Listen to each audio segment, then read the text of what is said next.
question. Thank you, Mr. Chairman. Thank you. Senator Jones. Thank you, Mr. Chairman. Ambassador Burns, thank you for your prior service and your willingness to serve in this capacity. I agree with you that if we act intelligently, the U.S. in concert with our allies in the West, we can compete with China. China, though, has advantages in terms of very long-term, very strategic thinking, authoritarian.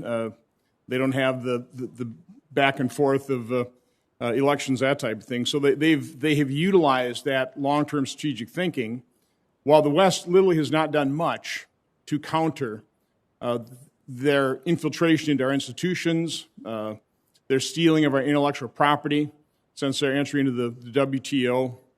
And just like you to comment on how do we counter what they've done and how do we do that effectively?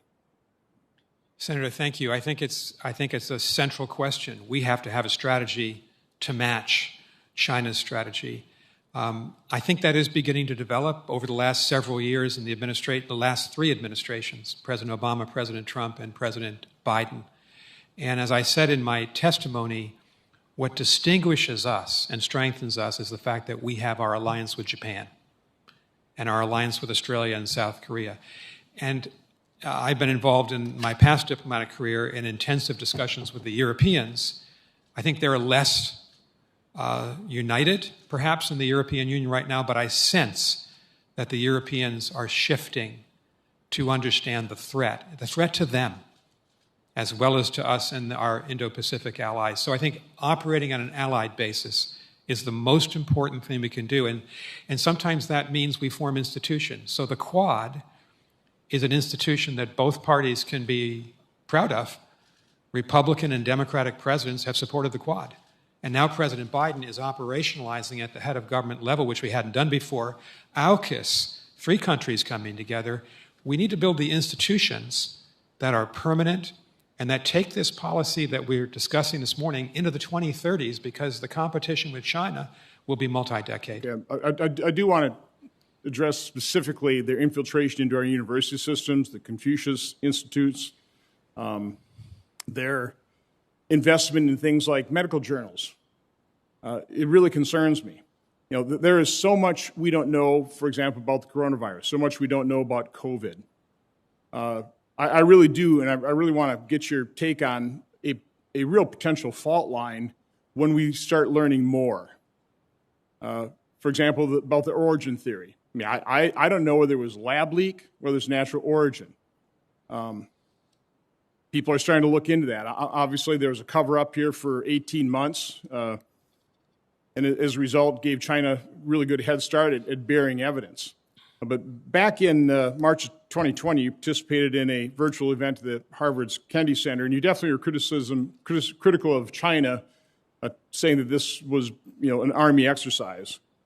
But at the same time, you're very critical of President Trump for calling it the Chinese virus or the Wuhan virus. He said that we all know that's wrong. We all know that's racist. We all know that's not true. I guess I'm kind of wondering, how did you know? We still don't know. How are you so positive that this wasn't a lab leak theory? And have you changed your mind? Have you seen other evidence that would at least open up your mind to that prospect? Because if it is determined that it probably was not a natural origin and this did leak from a lab in Wuhan, that will have very serious geopolitical repercussions in our relationship with China. Thank you, Senator. I want to agree with you briefly on the issue of students and exchanges. We ought to welcome Chinese students into the United States, but student visas are not a right. They have to be earned. Our laws have to be observed. There are some Chinese student applicants who have ties to the PLA, the People's Liberation Army, and China's intelligence services, and we should turn them down for visas. And we have to be clear about that. But we also have 375,000 students in our universities and secondary schools in your state, in my state, at my university, and we are better off having them in this country to learn about our democracy. On the coronavirus, the problem here is with China. The Chinese government withheld information very clearly from their own people and the rest of the world for about a month in late December and January of 2020. I have consistently criticized the Chinese government for that, and they deserve to be criticized. And they've been stonewalling all of us around the world since January of 2020, including this week when they refused to act to work with the World Health Organization's new investigative body to answer the question that you rightfully asked. But again, my question is, are you still so certain that lab leak is off the table? Because you were very certain back then. You said it was, we all know that's not true. Have you changed your thinking on that? Because I think it's important, if you're going to be ambassador to China, that you have a more open mind on this than you exhibited back in March of 2020. So, Senator, I spoke often about this issue of U.S.-China relations at that period of time.